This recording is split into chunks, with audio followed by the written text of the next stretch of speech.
Hello everyone! Kamusta kayong lahat? Hi! Nandito tayo ngayon sa aming mahiwagang kusina. Welcome to my YouTube channel. Guys, papakita ko ngayon sa inyo ang aking simpleng pagluluto ng mashbus. Ito po. Pero tingnan nyo, ang daming. Ayan. Isa ko na yung chicken. Alam nyo guys, ito regalo ng nung Eid, regalo ng nanay sa akin ng bayaw ng amo kong babae. So, sabi ko, hindi naman kami gumagamit ng mga ganyan. Dito ko na ginamit. Sabi niya na yung madam, ako ginamit, dalhin mo yung pag-uwi. Yan o, ang cute nila. Mga pang buharat-buharat. Yung tinatawag ditong buharat. Sila. Lalagay ko sa niluluto ko. Hirap pag pasensya na kayo guys yan. Hindi pa kasi wala pang budget eh. Hindi na nakabili ng magandang camera. So ito na lang muna. Actually hindi ko alam ang mga pangalan nito. Ang kilala ko lang dito is yung luya.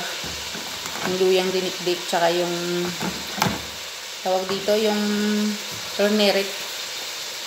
Ito siya, may halo-halo siyang turmeric. Hindi ko alam kung ano. Konti-konti lang yung paglalagay nito. Kasi may lasa, para magkalasa siya. Ito yung nilalagay nila para magkalasa yung niluluto nila. Actually guys, di ako gumagamit ng bitchin dito. Walang bitchin dito. Or cubes. Wala. Hindi ako gumagamit. Kasi ayaw nila. Merong mga gusto.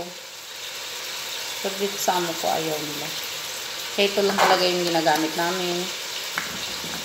Mga buharat. Depende din sa pagluluto nyo kung pwede nyo siyang lagyan ng ng tawag dito, ng turmeric.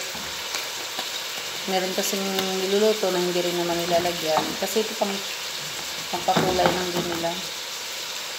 Ay hindi ko na siya ilalagay. So, separate na yan. Pero alam mo yung mga ganitong mga itsura niya. Tapos, pag nilagay mo, tapos pagluto na siya, parang may betchin siya. Na magkaka-betchin. Kaya dapat dito lagay natin. Parang, tingnan nyo, parang pare-pareho lang sila ng mukha. Ang kulay lang minsan yung hindi, malilito ka. Pero pag inamoy mo, magkaiba yung amoy nila. Ito ay pilpil aswad or pamintang durog. Ito siya. Tingnan nyo. Halo-halo natin. Even if the sky is falling down. Hahaluin.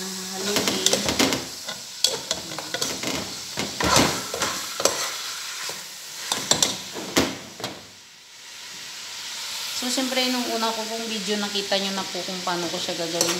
Ito na yun. Yung iba, gumagamit sila ng kamatis. Ako hindi na ako gumagamit.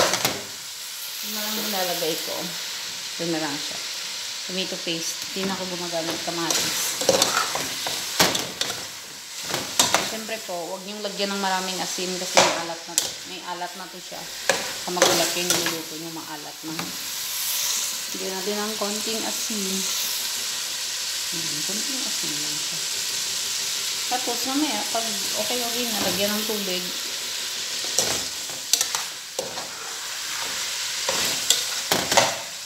Bale, yung tomato paste, hindi ko muna siya ilalagay kasi kukuha ako ng sabaw niya nito. At kasi po, marami kaming patatas. Ayan. Nagawa na naman ako ng para siyang gravy. Cream sauce ito.